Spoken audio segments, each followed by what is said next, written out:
Grimdark, Ohio, for another daily vlog until SensiCon for the Deep Between.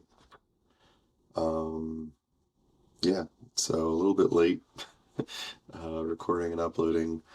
This time we had a nice tornado warning in my area, so kind of freak weather, but it is what it is. Had some sirens going off and all that, so everyone here is safe, but did set my schedule off. So a couple cool business hobby related things happened today.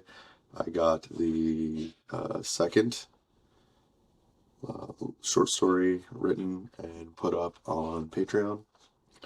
You do have to be a member to access it. You don't have to be a paid member. You just can follow as a free member to access it.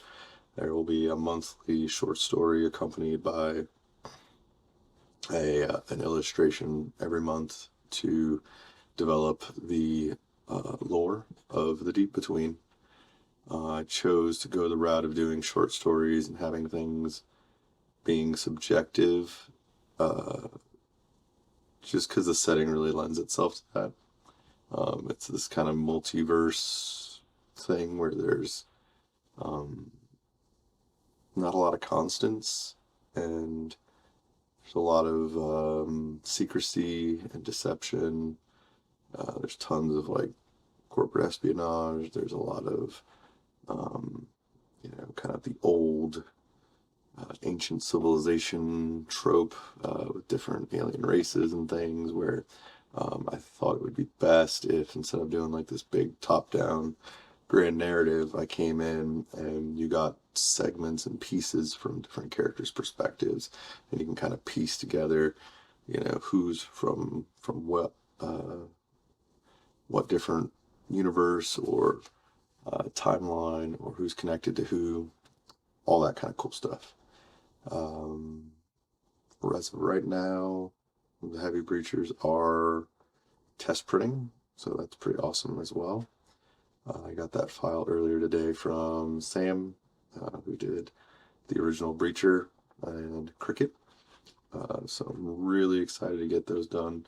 While they're not as modular as the commandos from the Forsaken Tribes, they do have a swappable end for the way that their heavy weapons design. They have these kind of bigger guns, so you can swap it between like a light machine gun and just this big flamethrower thing.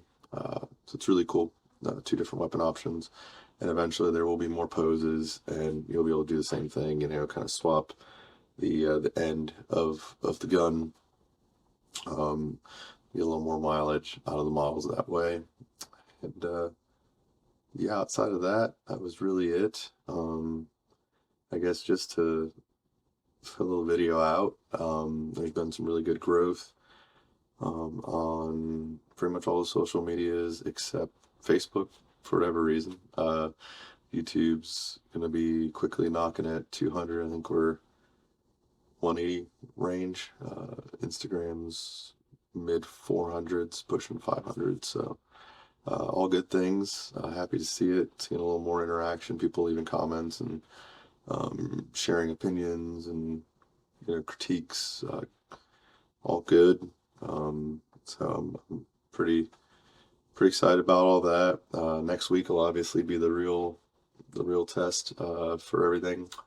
Putting it in front of random other gamers and hobby enthusiasts at SensiCon. It is a smaller convention, and I'm really excited to use it as like the kind of a spring pad to get everything sorted out, because following that there will be a spring Kickstarter. I'm going to get into all that once it's the appropriate time, and then there'll be Origins as well, and Origins it's a much bigger con, so just really excited to develop that stuff. But as I was thinking about what to talk about in the vlog today, I thought about the way that this first set of short stories got developed. So there's three of them. They're all connected. I don't believe that's the way it's always going to be. Sometimes it might be one, sometimes there might be two or multiple. Sometimes I might go back and pick up where I left off months later. I'm just going to kind of let it be organic.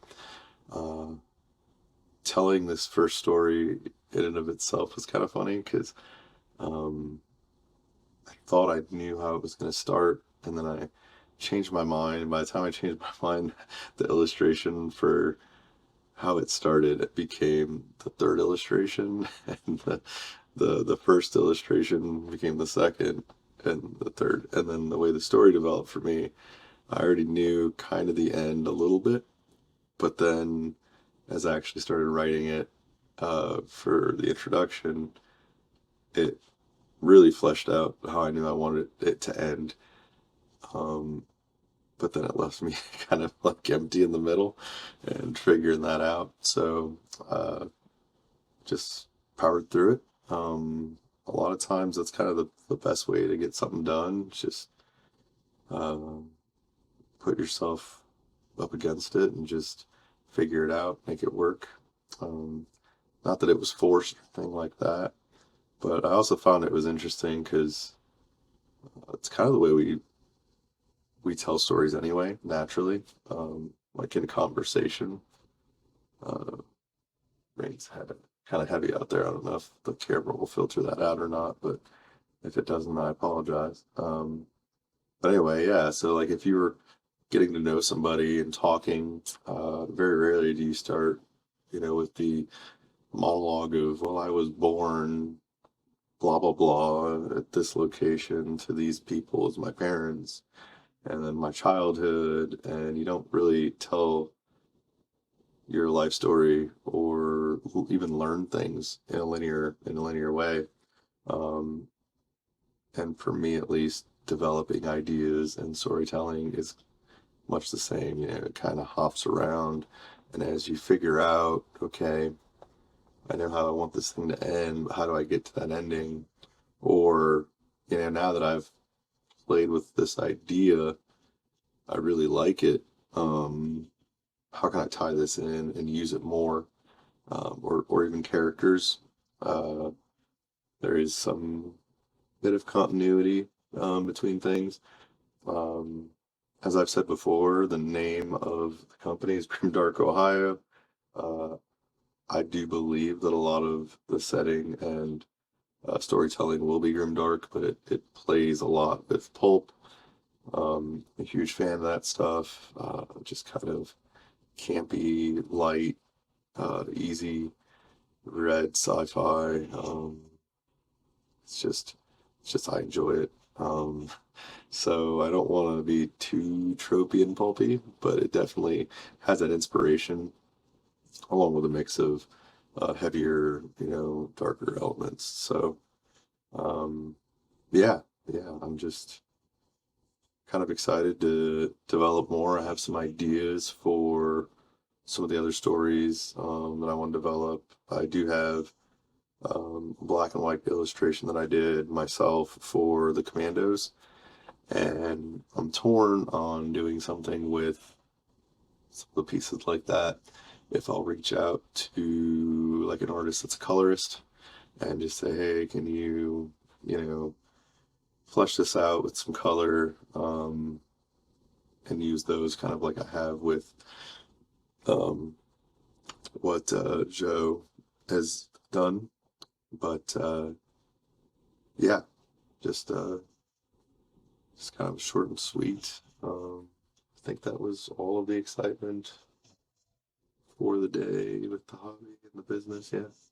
So there is some new poses for breachers in the pipeline. So that's something that'll come up before too much longer. And then eventually there will be also additional weapon options. Um, and then yeah, I think that's everything being worked on right now. So yeah, till tomorrow. Again, I've been really appreciative of the interest and the growth and share this. It means the world to a small business, a small creator. Um, I've loved the hobby since I was like 12 years old, 13 years old, something like that. And, it's always been a dream of mine to do something like this and just start to see it take shape and see people resonate with some of it is a really cool feeling. And yeah, I'm just excited to see what the next couple months are going to turn out to be. So, till tomorrow.